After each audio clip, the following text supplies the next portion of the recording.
Hola, bienvenidos a un nuevo tutorial de FET.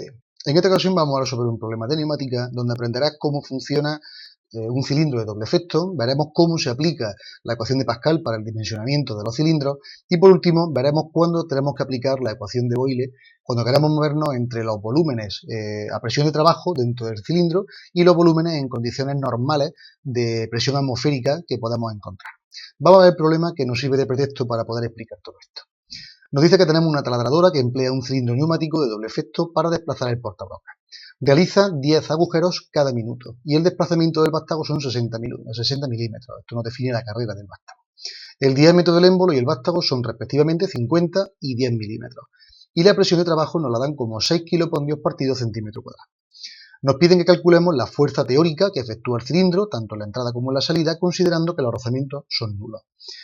Y por último nos dicen que calculemos el consumo de aire en litros por minuto medido en condiciones normales. Bien, en principio lo que va a hacer que esta broca, este taladro, que vaya haciendo lo que es la extracción y luego el regreso, lo va a hacer un cilindro de doble efecto. La diferencia fundamental de un cilindro de doble efecto con uno de efecto simple, uno normal, sería el tema de que el de simple efecto tiene lo que es un retroceso que se efectúa por medio de un muelle, mientras que el de doble efecto tiene dos cámaras y en las dos podemos inyectar presión. Partiendo de que siempre el émbolo va a ir de donde tenemos más presión a donde tenemos menos, si lo inyectamos en la primera cámara, el émbolo saldrá desplazado hacia afuera, debido a que la cámara donde se encuentra la parte de menos presión se va a conectar al escape, y si lo conectamos en sentido inverso, el émbolo va a retroceder, puesto que el escape se combinará con la cámara opuesta. Bien, en este sentido, tendríamos que la presión siempre se calcula como la fuerza partido por la superficie, por lo cual la fuerza se puede calcular como el producto de la presión por la superficie. Pero en los cilindros de doble efecto tenemos dos superficies distintas. Una, la que está en contacto con el émbolo, cuando va a salir, y otra, en la parte de la cara que está el vástago, donde tenemos que restarle esta sección del vástago para poder calcular la presión efectiva real que está haciendo sobre el cilindro. Entonces tendríamos que la superficie al salir el vástago tendríamos que sería pi por d mayúscula al cuadrado partido por 4. Esta d mayúscula serían nuestros 50 milímetros de diámetro, y luego tendríamos que la superficie al entrar en vástago tenemos que reducir el émbolo en la cuantía que corresponda a la sección del círculo del vástago. En este caso, el diámetro del vástago hemos dicho que vale d minúscula y sería 10 milímetros, con lo cual sería pi por d mayúscula al cuadrado menos d minúscula al cuadrado partido por 4. Si calculamos la fórmula de la fuerza como el producto de la presión por la sección sobre la que está actuando esa presión, tendríamos que la presión es constante en ambos casos, sería 6 kilopondios centímetro cuadrado, y la superficie sobre la que actúa sería respectivamente en la entrada esta y en la salida pi por d cuadrado partido por 4. Bien, si sustituimos los datos teniendo en cuenta de que vamos a utilizar la unidad de kilopondio partido centímetro cuadrado, todas las unidades de superficie tendrán que ir en centímetros cuadrados. Por lo tanto, nuestro diámetro pasará de 50 milímetros a 5 centímetros en el caso del émbolo y de 10 milímetros a 1 centímetro en el caso del vástago.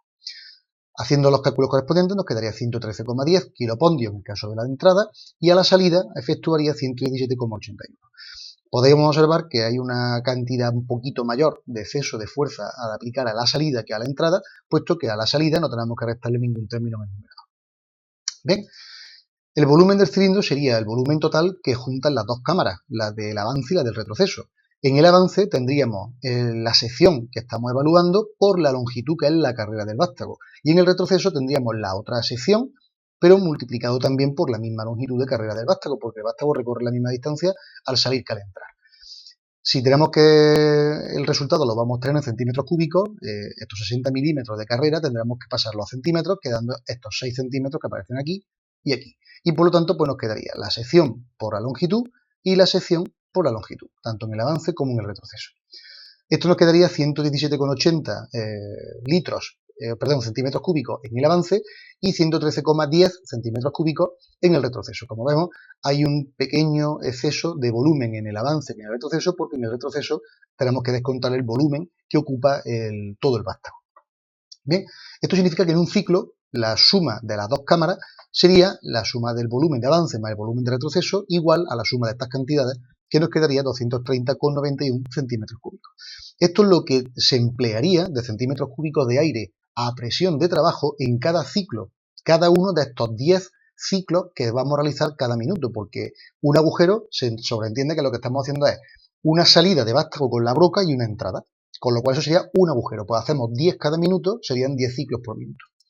Bien, pues estos 10 ciclos partidos por minuto, si los multiplicamos por 230,91 centímetros cúbicos que vamos a tener en cada ciclo, nos quedarían 2.309,1 centímetros cúbicos partido por minuto. Lo que significa que este es el volumen que vamos a necesitar en centímetros cúbicos cada minuto que esté trabajando el cilindro. Si por factores de conversión hacemos los cambios adecuados, tendríamos que un decímetro cúbico, que es un litro, serían 1.000 centímetros cúbicos, y entonces al simplificar nos quedaría que el émbolo medidos a 6 kilopondios partido centímetro cuadrado, este émbolo mueve una cantidad de aire de 2,31 litros cada minuto. Pero estamos hablando, repito, en condiciones de presión, a 6 kilopondios partido centímetro cuadrado. Si queremos el volumen en condiciones normales, tenemos que recurrir a la ley de Boyle, donde lo que estamos multiplicando es la presión por el volumen y estableciendo una equivalencia entre la presión atmosférica y la presión que se produce a trabajo.